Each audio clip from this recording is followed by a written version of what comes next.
May 24, 2026. TPC Craig Ranch, McKinney, Texas.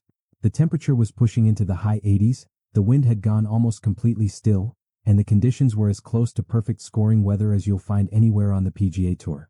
Number 1,975 birdies had already been made on this golf course during the 2026 season alone, more than any other course on tour, and what was about to unfold on Sunday afternoon would become one of the most talked about final rounds in recent memory. But before we get to the fireworks, let's set the stage properly. Going into the final round of the 2026 CJ Cup Byron Nelson, the leaderboard was genuinely stacked. Siwoo Kim stood at the top at 19 under par, holding a two-shot lead after 54 holes. Behind him, tied for second at 19 under, were two of the most recognizable names in the game. Scottie Scheffler, the world number one, the defending champion, a four-time major winner playing in front of his hometown crowd, and Wyndham Clark, the 2023 U.S. Open champion, who had spent the better part of the last 2 years trying to find his way back to relevance.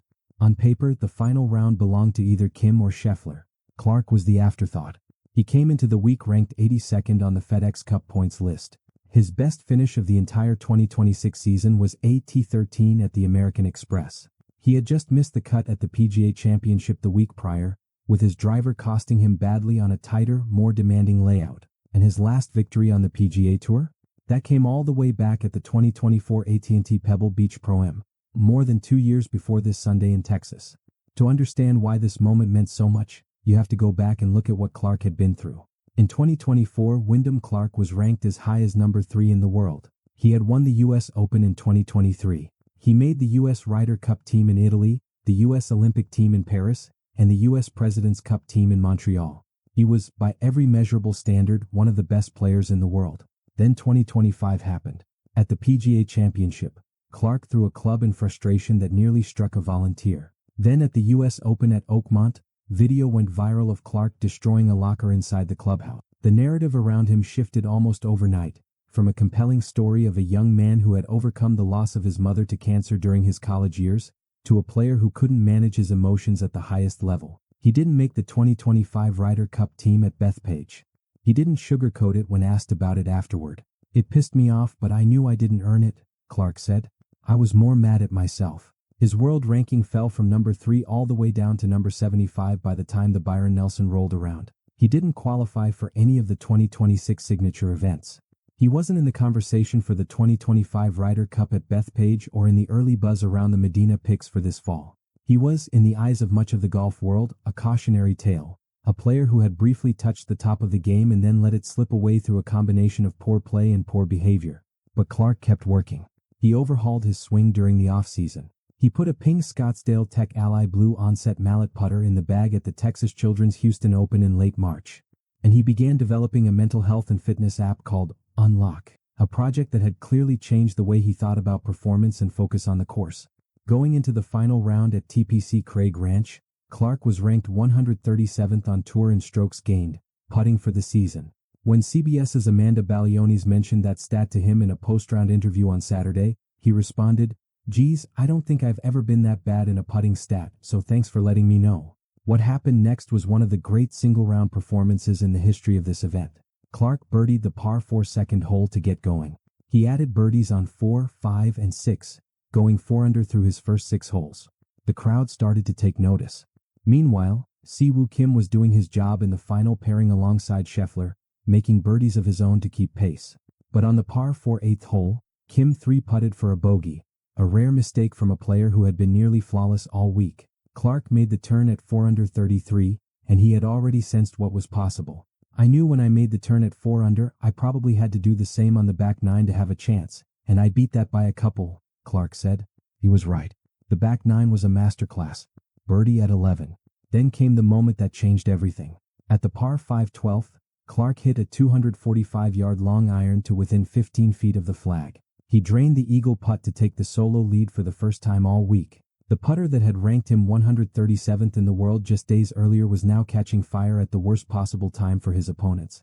At the par 3 14th, Clark nearly drove in a 78-foot lag putt for eagle, a shot that, just a week earlier at Aronimink, was compared to Aaron Rye's monster putt in the final round of the PGA Championship. He settled for par. Then came 15. Approaching the green, Clark turned to his caddy, Dave Big Wave Dave Pelikudas, and told him they hadn't made a bomb all week. Pelikutas pushed back, listing off putts Clark had made throughout the tournament. Clark shook his head. "Those were mini bombs," he said. "How about we make a bomb?" He then rolled in a 45-foot birdie putt from well off the green. The fist pump was emphatic. The crowd erupted. Clark had a 2-shot lead with 3 holes to play. Kim's 44-footer on the same hole slid past the right side of the cup. That was the turning point. When Clark birdied 17 at the stadium hole and Kim couldn't match him, the margin was 2 again heading to 18. With the tournament already in hand, Clark still fired at the flag on the par 4 18th, sticking his approach to inside 3 feet and tapping in for one final birdie. Back 9, 28. Final round, 60. Tournament total, 30 under 254. What Clark accomplished on Sunday afternoon was genuinely rare. He became only the 4th player in PGA Tour history to shoot 60 or better in a final round and win, joining David Duval at the 1999 American Express, Stuart Appleby at the 2010 Greenbrier Classic, and Tommy Gainey at the 2012 RSM Classic, as confirmed by PGA Tour Communications. More specifically, he became the first player in PGA Tour history to win twice with a closing round of 60. He also did it at Pebble Beach in 2024, although the final round there was technically cancelled due to weather and Clark was declared the winner. This one he closed himself all the way through. He was also just the 5th player since 1983 to post a back 928 on the way to a victory, a number that CBS analyst Frank Nobilo called one of the great 9-hole stretches he could recall. The putting numbers were staggering. Clark made 13 putts over 10 feet for the week. In the final round alone, he holed 158 feet of putts. He finished first in the field in strokes gained, putting, and this was a player who had ranked 137th in that same category for the season entering the week. Siwoo Kim, agonizingly close. Siwoo Kim came into Sunday with every reason to believe this was his week. He had already shot a 60 of his own in the second round and nearly made it a 59, only to bogey the final hole. He made 33 birdies for the week, the most of any player in the entire field. He shot a final round 65 on Sunday and played nearly flawless golf. It just wasn't enough. "I think if I keep knocking on the door, something's coming. I can feel it," Kim said. "I played great. I think it's pretty much the best golf I've ever had. I'm a little frustrated, but nothing I can do. Wyndham played so good." Kim finished at 27 under for the week, solo second, 5 top 10 finishes on the 2026 season, and still without a tour victory since 2023 at Wailea. He's knocking loudly. And then there's the headline, the one that got clicks. Classless player. Scottie Scheffler fires back at Wyndham Clark after saying he's washed. Here is what actually happened. Scottie Scheffler shot a final round 65, made only 1 bogey all week, at the par 5 12th, where he went bunker to bunker and missed a 12-foot birdie putt, and finished at 25 under par, tied for 3rd. He was asked by reporters what he made of Clark shooting a 60, and he responded with nothing but respect. "I didn't get to see much of it, he was the group in front of us," Scheffler said. "Yesterday he putted really good. The only putt I can really remember him missing, he missed 2 putts on the last couple holes. Outside of that, he was holing everything yesterday. Sometimes you've just got to tip your cap and say good playing, and 60 was going to be pretty tough to beat today." He added, "Overall, I'm proud of this week for myself, but I wish I could have gotten a few more shots out of it. Overall, Wyndham played great golf. That's not firing back. That's not classless behavior. That's a world-class competitor giving a gracious assessment of a player who simply outperformed everyone on the day." The sensationalized framing of Scheffler's comments tells you more about how golf content gets packaged for clicks than it does about what actually happened at TPC Craig Ranch on Sunday. Scheffler has now finished inside the top 3 on 6 separate occasions in the 2026 season, including 4 times in his last 4 starts. He is still looking for his first win of the year, but his consistency is almost historically unusual. "I'm sure, if you look statistically, I'm probably not much different than I have been the past couple of years," he said. "Just need to keep putting myself in position and things will turn my way." The unlock bib. The calm zone. The mini-bombs conversation with his caddy. Clark's performance wasn't just physical. It was defined by a mental clarity he described as unlike anything he had experienced before. "It just almost felt like I was playing at home and every hole was a new hole. I didn't worry that I just made 6 birdies or that I needed to make more. I just was like, all right, I have this 20-footer. I see it left edge and I'd hit it and it would go in," Clark said.